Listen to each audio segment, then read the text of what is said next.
本周的 ACG 漫报转身为第7王子第2季，确定在今年7月番时播送啦。对，就是那个让人鸡鸡错乱的正太王子。不知道该说什么，先放上张梗图吧。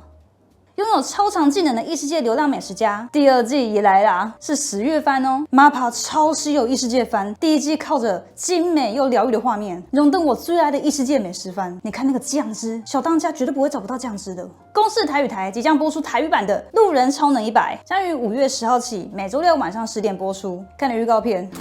这个世间也阁有一寡科学无法度解释的超自然现象。麻烦左上角帮我上个细说台湾。VTuber 不死鸟三毛猫合作咖啡厅活动开始，而先前在 X 上面因为造型疑似抄袭，并攻击三毛猫已经38岁了吧，遭到封锁的新人 VTuber Nico Mia Nuna 当然也没有放过这次的机会，在5月2号带着露西亚粘土人走访涩谷店面，当了一次美食公道伯，并做出了餐点可爱、店内宽敞评语。来自深渊即将推出休闲手机游戏《无可救药的不可思议之旅》，目前正在开发中，但因为作品剧情内容与休闲2字似乎搭不上边，而引起探酷家们的好奇与各种地狱留言。所以普鲁修卡是一种素材吗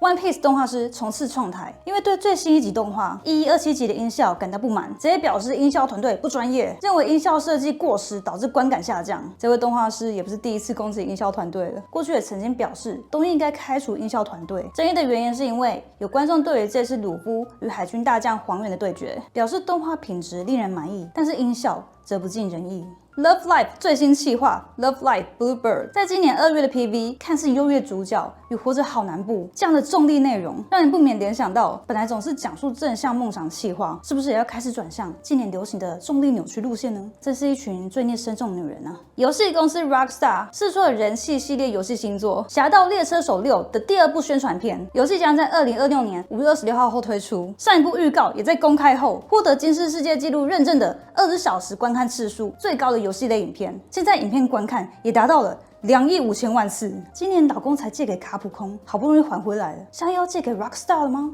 知名乐团 Kingu 近期演唱《名侦探柯南》独演的残像主题曲 Twilight。主唱金科里最近就在 X 上面上传了自己一部被靠在移动中的货车后方，并大喊“拜托，请听我们的歌”的宣传影片。这不是第一次了，过去在《咒术回战》第2季 OP Specials 发售时，金科里也为了宣传，特地拍摄了在瀑布底下修炼的影片。好，本周 ACG 漫报就到这边，喜欢再麻烦帮我按赞，然后分享出去，我会超级感激的。下次再见。